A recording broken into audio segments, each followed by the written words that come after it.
Hey everyone!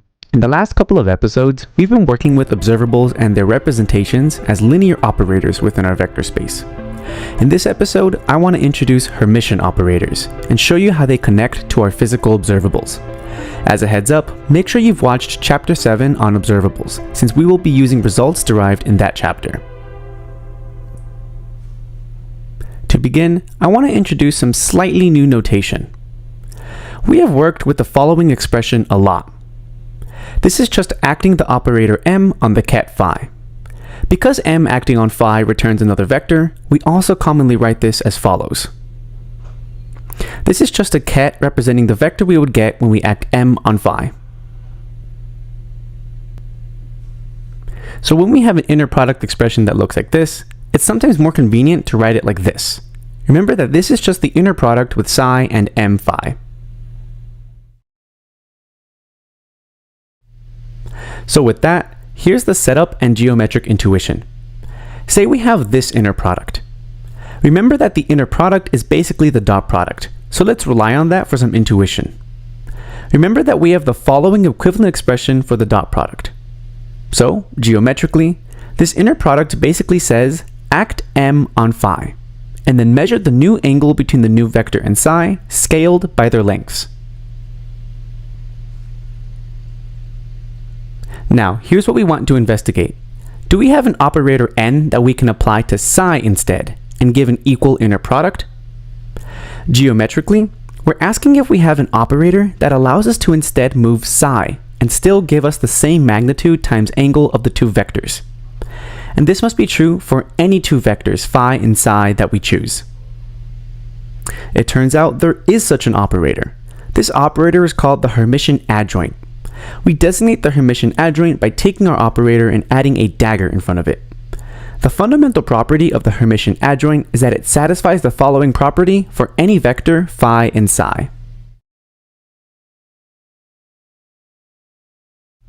Now, there are a few properties of the Hermitian adjoint that I want to show you, but their proof is not very enlightening. However, I encourage you to practice bracket notation and try proving them yourself. They're fairly easy proofs.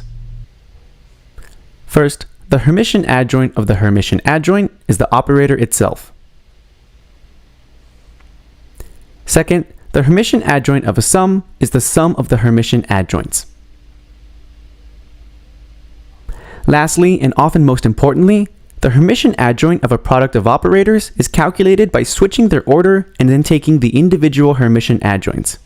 If you're going to prove any one of these, this last one is the one to try.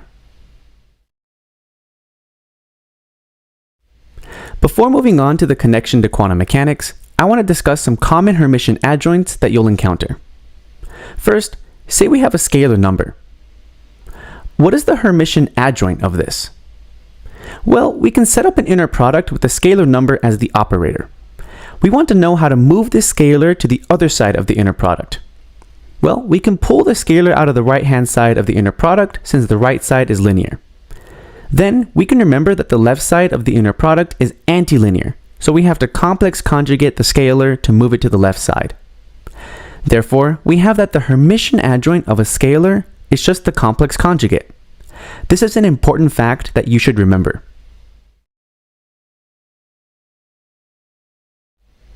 Second, what is the Hermitian adjoint of a ket?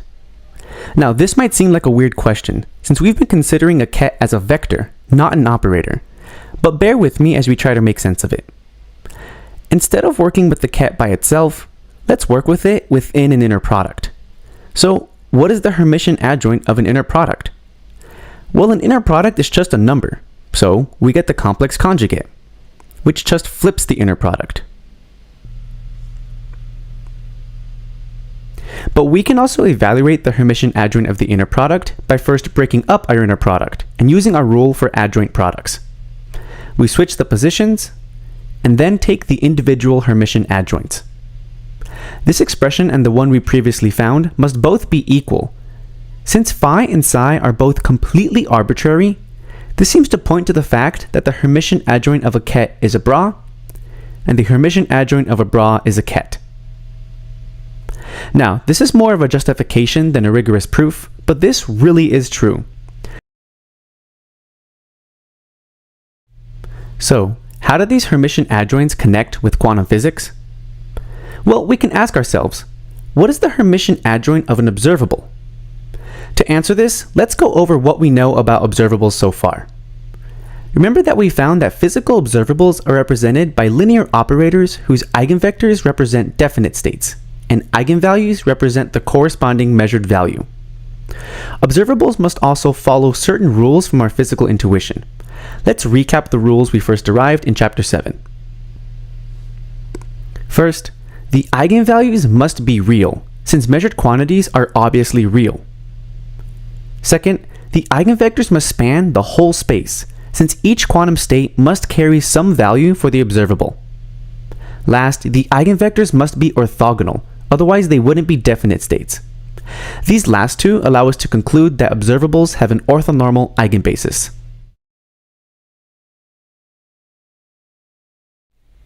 Given these properties of observables, I want to show you an incredibly useful way to express observables that will be helpful in finding the adjoint. First, let's consider our observable acting on an arbitrary quantum state. Since this operator has an orthonormal eigenbasis, we can expand our quantum state in this eigenbasis. Then we can move the operator into the sum. Since these are eigenvectors, the operator will just give us the corresponding eigenvalue. Now, what about the coefficient Ci? Remember that we previously derived the following expression for the coefficients. And if you don't remember, it's really easy to verify. So, we can substitute this in. Then, we can move the inner product over to the right. Now, using the power of bracket notation, we can break up this inner product. Since psi is the same for every term of the sum, we can pull it out. So we found that the action of the observable on any psi is the same as the action of this sum of operators. In other words, they are equal. So we found that observables can be written as a sum involving their eigenstates and real eigenvalues. If we have an observable with a continuous eigenbasis, we can follow the same logic to derive the following analogous expression. So, why is this useful? Well, let's use this form for observables to see what the Hermitian adjoints are. We'll do the discrete case here, but note that the logic is the same in the continuous case. First, let's use the property that the Hermitian adjoint of a sum is the sum of the Hermitian adjoints. Next, let's use our product rule for the Hermitian adjoint. We flip the order and then distribute the dagger. The Hermitian adjoint of a bra is a ket, the adjoint of a ket is a bra, and the adjoint of a scalar is the complex conjugate. Remember that the eigenvalues have to be real, since these represent the outcome values that we can measure.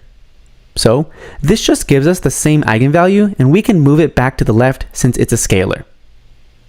And check it out, we get the exact same operator back. So, we've just proven that the Hermitian adjoint of a physical observable is itself. We have a special name for operators that are their own Hermitian adjoints. We call them Hermitian operators, which I agree is sort of a confusing name, but it's what we call them. So, we have found that all observables are Hermitian operators, and therefore, they satisfy the following inner product property. Since we deal with observables all the time in quantum mechanics, this property is really handy, so it's worth remembering. I want to take a step back and review how we got to this conclusion. In almost all quantum mechanics textbooks, observables are simply declared to be Hermitian. From this declaration, they usually then use some statement of the spectral theorem to conclude that Hermitian operators have an orthonormal eigenbasis with real eigenvalues. This usually ends with some statement like, these properties conveniently model physical observables. What I wanted to show you is that you can instead use physical intuition to come to the conclusion that observables must be Hermitian operators. We did this by first finding that observables should be represented by linear operators. Then, we derived that if they were to model real physical quantities, they need to satisfy three properties. Finally, we found that this leads to the fact that observables must be Hermitian operators. I find this approach much more satisfying, since we use our physical intuition to develop the math, rather than the other way around. Although the spectral theorem is incredibly important, I thought it would be useful to show you how the universe's intuition drops the hermeticity of observables in our lap.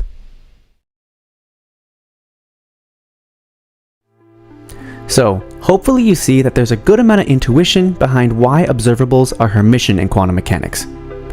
Now that we know this fact, we can finally start digging into some of the neat properties that observables have.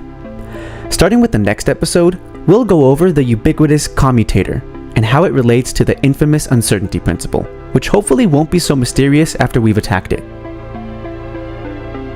With that, thank you so much for watching.